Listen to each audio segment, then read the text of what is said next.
ማረጥ ማለት የወር አበባ መቆም ወይም ልጅ መውለድ አለመቻል ብቻ አይደለም። ከዚህም በላይ የሴቶችን መላው አካልና ሕይወት የሚለውጥ ትልቅ የሽግግር ጊዜ ነው። በተለይም ያለ ዕድሜያቸው ለሚያረጡ ሴቶች መላ ሰውነታቸው በአንድ ጀንበር የተቀየረ ያህል በጣም ከፍተኛ የሆነ ስሜትን የሚያመጣው ጉዳይ ነው። ታዲያ በዚህ ጊዜ በሴቶች አካል ላይ የሚመጣው ለውጥ የአንዳንድ ሴቶችን ሕይወት በጣም የሚረብሽ ሲሆን፣ ለአንዳንድ ሴቶች ደግሞ ያን ያህል ለውጥ ላያመጣባቸው ይችላል። ታዲያ ይህ ለውጥ በሚመጣበት ጊዜ ምልክቶቹ የከፉ እንዳይሆኑና ቀለል ብለው እንዲያልፉልን መደረግ የሚችሉ ቀላል ዘዴዎች አሉ። እነዚህ ዘዴዎች ምንድን ናቸው? መቼስ ነው የሕክምና እርዳታን ማየት የሚያስፈልገው የሚለውን በዚህ ቪዲዮ እንመለከታለን። ሰላም፣ ዶክተር ኤሌና እባላለሁኝ። ስለ ጤናዋ በቂ መረጃ ያላት ሴት ለመሆን ቻናሉን ሰብስክራይብ በማድረግ ቤተሰብ ይሁኑ። ቀጥታ ወደ ጉዳያችን ስንገባ ማረጥ በሕክምና ትርጉሙ ምንድን ነው የሚለውን ተመልክተን ወደ መፍትሄዎቹ እንሄዳለን ማለት ነው።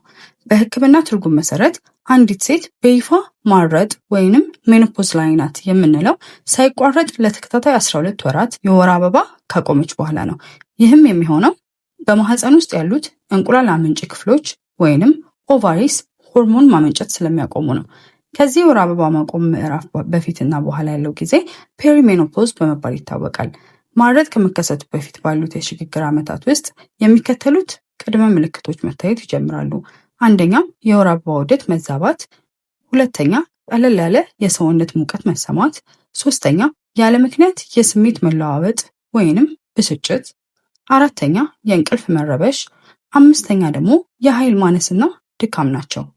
ማረጥ ሙሉ በሙሉ ሲከሰት የሆርሞኖች መጠን ኢስትሮጅንና ፕሮጀስትሮን በከፍተኛ ሁኔታ ይቀንሳል፣ እያለም ሙሉ ለሙሉ ይጠፋል።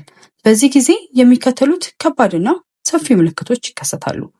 አንደኛ፣ ከፍተኛ የሆነ የሰውነት መጋልና የምሽት ላብ፣ እኩለ ሌሊት ላይ ሙሉ በሙሉ በላብ ተውጦ መነሳት፣ የሜታቦሊዝም ለውጥና የሆድ አካባቢ ስብ መከማቸት፣ ምንም ቢደረግ ሊጠፋ የማይችል በወገብ ዙሪያ የሚከማች ስብ፣ ቀጭን ሴቶችም ላይ ቢሆን ሊታይ የሚችል። ሶስተኛ፣ የብልት መድረቅ፣ ግንኙነትን የሚያደናቅፍና ከፍተኛ ህመም የሚፈጥር፣ አንድ ሴት ስሜት ውስጥም ብትሆን ልትቋቋመው የማትችለው የብልት መድረቅና ህመም።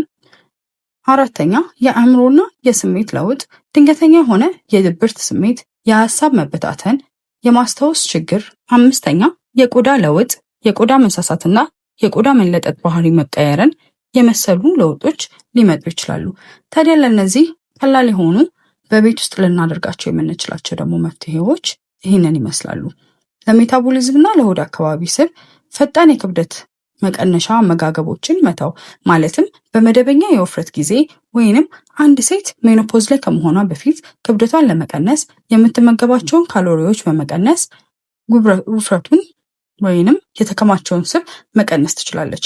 ነገር ግን በዚህ ጊዜ በሚኖረው የሆርሞን ለውጦች ምክንያት ምግብን መቀነስ የኮርቲሶል ሆርሞን መጠንን ስለሚጨምር በተቃራኒው የበለጠ ስቡን እንዲከማችና ለመቀነስ አዳጋች እንዲሆን ያደርገዋል።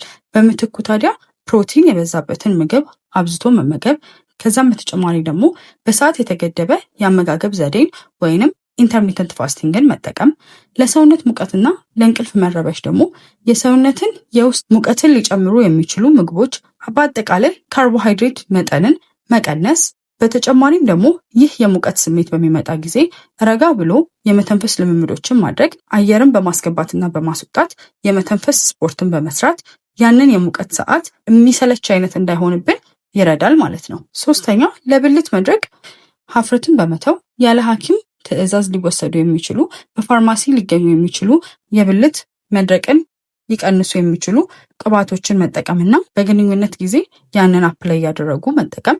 ለአእምሮ ጤና የእንቅልፍ ሰዓትን ማስተካከልና በተቻለ አቅም በተመሳሳይ ሰዓት መተኛትና በተመሳሳይ ሰዓት መነሳት፣ በየቀኑ ቀለል ያሉ የአካል ብቃት እንቅስቃሴዎችን ማድረግ በጣም በጣም በጣም ኢፌክቲቭ የሆነ ሶሉሽን ነው ማለት ነው። አሁን የጠቀስናቸው የአኗኗር ዘይቤ ለውጦች መፍትሄ ካልሆኑና ሕክምና ማግኘት ከፈለጉ ግን የሚከተሉት የሕክምና ምርጫዎች አሉ።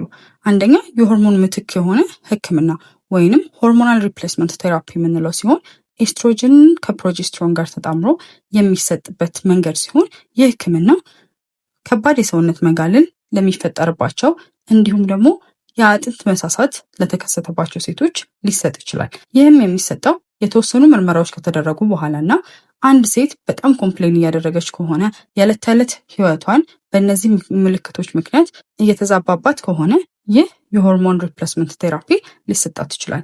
ከዛ በተጨማሪ ለብልት መድረቅ ለመሳሰሉት ደግሞ በብልት አካባቢ የሚቀባ አነስተኛ ኤስትሮጅን ያለው ክሬም ሊሰጥ ይችላል። ይህም የብልት አካባቢ መድረቅን ብቻ ያጠፋል እንጂ ሌሎችን ምልክቶች የሚቀንስ አይደለም። እንደየሴቷ ኮምፕሌን የተለያዩ የህክምና አማራጮች ሲቀርቡ እነዚህ ሁለቱ በዋነኝነት ኮምፕሌን የሚበዛባቸው ሲሆኑ ሆት ፍላሽ ወይንም ደግሞ ድንገተኛ የሆነ የሙቀት መጨመር በሰውነት ላይ እና የብልት አካባቢ መድረቅ ብዛት በእነዚህ ሆርሞናል ቴራፒዎች ይስተካከላል ማለት ነው። ታዲያ ይህንን ካልን አንድ ሴት በዚህ ምክንያት ለሚመጡ ምልክቶች መቼ ሐኪም ማማከር አለባት ወደሚለው እንሂድ።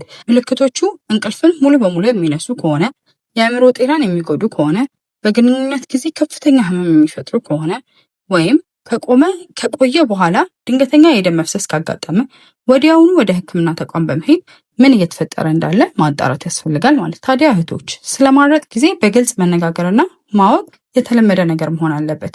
አብዛኛውን ጊዜ በማህበረሰባችን ስለማረጥ ወቅት ምንም አይነት ውይይት አናደርግም። እንደ ቀላል ነገርም ይቆጠራል። አንድ ሴት በምታረጥበት ጊዜም ያንን ነገር ለአብዛኛው ሰው አታወራም። የሚሰማት ስሜቶችም ካሉ ትደብቃለች። ይህ ነገር ግን መለወጥ ያለበት ነገር ነው ብዬ አስባለሁ። ቪዲዮ ከተመቻችሁ ሰብስክራይብ በማድረግ እና ሀሳቡን በማጋራት ቤተሰብ ይሆኑ። አመሰግናለሁ። በሚቀጥለው ቪዲዮ እስክንገናኝ መልካም ጊዜ